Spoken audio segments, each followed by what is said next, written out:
শুধুমাত্র বৈষম্য বিরোধী ছাত্র আন্দোলন এবং জাতীয় নাগরিক কমিটির দাবি না, এটা আমরা এক ধরনের জনদাবি হিসেবে উপস্থাপন করতে চাই। এবং এই জনসংযোগের মাধ্যমে এই যেই অভ্যুত্থানটা এত মানুষের রক্তের বিনিময়ে পাওয়া আমাদের এই স্বাধীনতা, যেটা আমরা দ্বিতীয় স্বাধীনতা বলছি, এই স্বাধীনতাটাকে ধরে রাখতে হবে এবং এইটাকে সরকারের পক্ষ থেকে বৈধতা দিতে হবে। কারণ আমরা অলরেডি দেখছি বিভিন্ন জায়গায় বিভিন্ন ষড়যন্ত্র এবং এই অভ্যুত্থানটাকে অন্য পথে আসলে ধাবিত করে নিয়ে যাওয়ার ব্যাপার, এবং এই অভ্যুত্থানে যেই শহীদ তাদেরও আসলে বিভিন্নভাবে বিতর্কিত করার প্রচেষ্টা চলছে।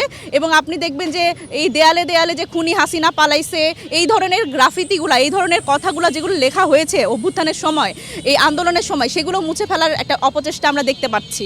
এবং সেই ক্ষেত্রে আমরা আসলে আমরা বিভিন্ন প্রতিষ্ঠানে যেই আসলে ফ্যাসিবাদী দোসররা এখনও রয়ে গেছে, তাদের কিন্তু এখানে এটার মধ্যে এক ধরনের ইন্ধন আছে। তো সেই জন্য আমরা সরকারের কাছে আবেদন করেছি, সরকারকে আমরা বলেছি এবং বারবার করে বলছি যে এই 15 তারিখের মধ্যেই এই ঘোষণাপত্র পাঠের মাধ্যমে, এবং এখানে অবশ্যই স্পষ্টভাবে উল্লেখ থাকতে হবে এটা বৈষম্য বিরোধী ছাত্র আন্দোলনের নেতৃত্বে এই অভ্যুত্থানটি হয়েছিল, এবং যারা আসলে এইখানে ইনভলভ তাদের আসলে সেই স্বীকৃতিটা দেওয়া, এবং এর সাথে সাথে কিন্তু এটা অন্তর্বর্তীকালীন সরকারেরও এক ধরনের বৈধতা। কারণ আমরা বারবার করেই বলছি এটা একটা অভ্যুত্থানের সরকার, এটা জনগণের ম্যান্ডেটের সরকার। সেই ক্ষেত্রে আমরা চাইবো যে আমাদের এই জনমত গঠনের মাধ্যমে সরকার এই বিষয়টা অবশ্যই মানে সুদৃষ্টিতে দেখবে, এবং এই 15 তারিখের মধ্যেই এই জুলাই ঘোষণাপত্র পাঠের মাধ্যমে আমরা আসলে এই স্বাধীনতার একটা বৈধতা পাবো।